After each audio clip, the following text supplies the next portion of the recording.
So'nggi paytlarda qabulim davomida ham Instagramda direktdan ham qizim bor, jiyanim bor, o'smir yoshdagi singlim bor, sizni ko'rigingizga olib kelsam bo'ladimi degan savollar ko'payib ketdi. Balki bu hozir ta'til davriga bog'liqmikan yoki sizni yo'qligingiz shunaqa bizga juda ham bilindi.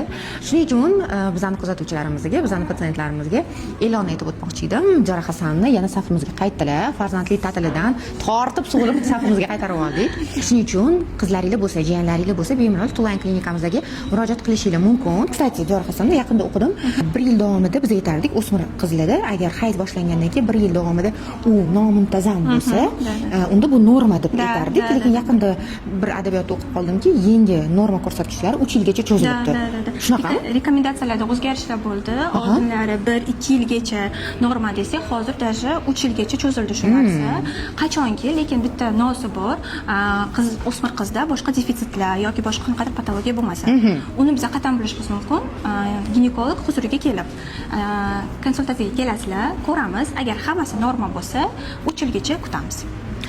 Kimga kelishinglar kerakligini qaytarib o'tirmayman.